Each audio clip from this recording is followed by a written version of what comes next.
You can buy those for $1. Is there someone in there? They just break in and steal anything valuable that they can get. After the city filed for bankruptcy in 2013, budget and pay cuts have pushed cops towards better paying police work outside of the city. All right, VIPERS stands for Violence Intervention Protective Emergency Response System. You are trained as bodyguards. You're trained to make sure that people stay safe. In part, the hood resembles a war zone. As time passes, more and more buildings abandoned and set on fire. Far from the iconic image of the industrial centre, the real Detroit is an illustration of the negative side of globalization. Nobody comes to this neighborhood after it fell apart. After all the shootings and gang wars over territory, drugs, and money, people started to move out. I was a part of that life, and this was my childhood home. Some of you know that I've been waiting on the neighborhood to get better so I can buy the house that I grew up in. I drop it back and go get it. Buy off the block and they know to pretend it. Yeah. You got your CPL? Yeah, I do. Oh, you looking for the gun? Yeah. Hold this right here in my pocket. No, just go ahead, bro. Always have your CPL, because you will go to jail, get a felony. Keep it peaceful. You don't want to hurt me right here, man. What are y'all doing? We're good. This is probably, I get where you from, bro. Why we gonna tear up our own city, bro? Why we gonna tear up our own city? This is my AR. I got shot December 8th. They're right there. They all right there. I love that what he trying to do, you know, he trying to buy the block, buy the neighborhood to make it better. I want to go back and start buying property. So when this shut down, everything else around here shut down. You don't really see nobody out here like when you look around. When I first came over here, everything was fully abandoned. Now I'm about to show you all the developments. So what's up with this? Did you tag it or is that just? I tagged it. Is that gonna be yours next? No, this is the one I own right here. Oh, okay. So this house and these lots, all this right here. Oh, so you got this whole plot now. So this house right here, and then there's 4 lots next to it. I just reserved the lot next to the house they working on, and then I just reserved this lot too. Guys, the way they do this is so unique, but I mean, it's hard to get inside when they do this. Believe me, I tried. Oh, so someone was shooting here too. Got bullet holes right there. Oh dang, somebody shot this up. Yep. It's crazy. I had this mentality already, like protect myself.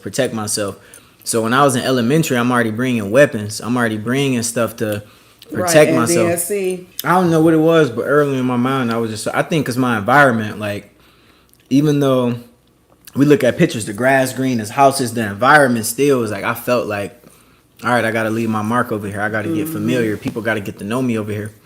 So when I moved over there, I'm going to school, and then everybody started like kind of picking at me. That's what it was like when we moved, because I remember us moving a lot, and then we had the Cadillac where you had to crank it up with the wires and all that, and then, you know, I remember just like all the struggle for real, but we made it through. We moving around, and every school I went to, it was rough schools, but we kept moving, so I finally like felt like I was settled there. So everybody like, all right, welcome to Dexter. You were 4. Mm-hmm. You remember that?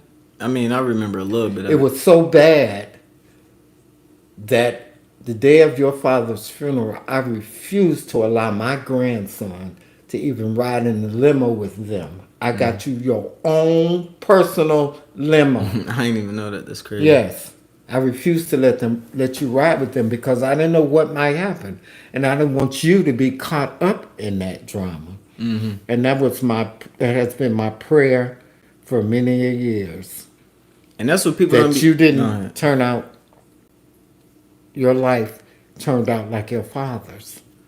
And people like, and I ain't never gotta like explain or prove none to nobody, but you on that path, buddy. Where I come from, we don't put ourselves out there like, oh, I'm this, that, and the third. The generation that I come from is like, when people did stuff, they lived a separate life. They didn't walk around like they're the hardest guy. I'm catching this body, name dropping, I'm smoking on so and so. We ain't do all that. It's like, but when I say like, you know, you hearing that like so tied in that like, look, this is deep. I don't even want him in that. Look, just in case something pop off, he got to be in a separate limo. He need to live on. Nothing can't happen to him. Exactly. So it was like you were like the prince. There's thousands of people, man, that were employed by the auto industry. Just get those jobs removed and sent to Mexico, and they're fucked, man. No one has anything.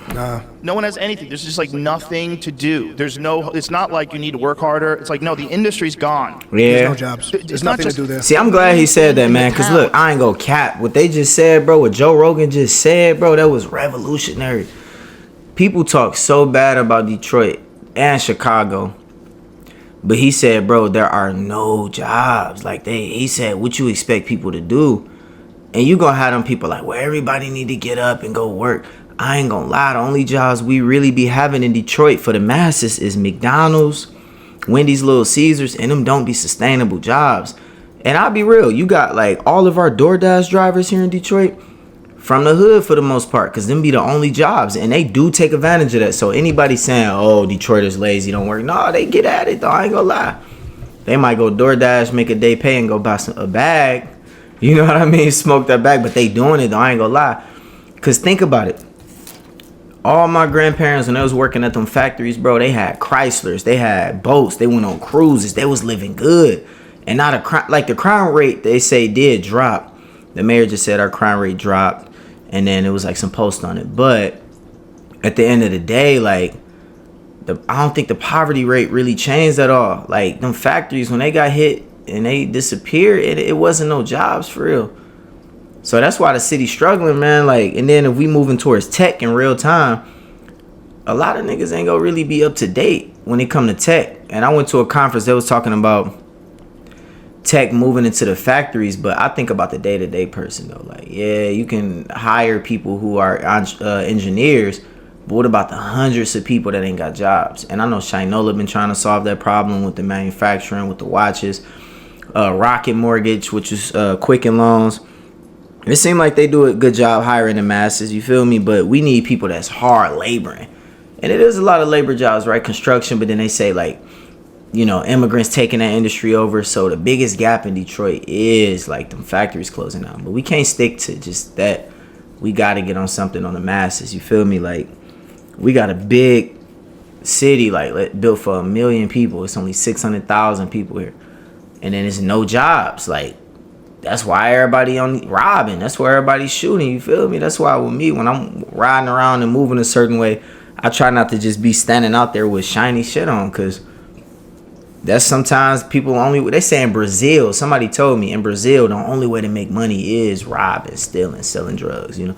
And if that's a real thing, that's a real thing. And Detroit is history for everybody. Like, white and black, like Detroit is history for both races. Like, so it's crazy to hear him say that though. Being in a neighborhood that people told me I could lose my life in, I was the same as the people that I was raised around and taught me those tools. Police jumped out on me the same way. I was getting denied for jobs the same way. And what they was asking was how and why. I seen people lose people that they love. I seen people try to get up and keep fighting, but life was choking all the breath out of them. And I realized it was up to me to go back and give them the tools. So I started working on buying this block back without no experience, failed my real estate test 6 times at that time. Crazy, right? But I started partnering with some of the biggest developers in Detroit that helped me purchase 6 or 7 pieces of property, helped me start developing it. And I did it with the community and started getting support from all these different celebrities. And I started realizing one night, one of the guys who inspired me when I was sleeping on my mama's floor, right? At 2020, life got hard. And I went from touring to sleeping on the floor. I remember the night that one of the guys who was helping me mentally focus on my purpose and not giving up on buying these properties, he said, I can't let you give up on this. And then when it was time for me to bring him on my project, his friend had just got shot that night before. And with tears in his eyes, I said, hey, you can't give up. The way you helped me not settle after 2020 and everything fell apart, I need you to hold on and I need you to push forward with me and make this happen. So he said, why is this happening? How am I gonna get through this? And we asked that question together.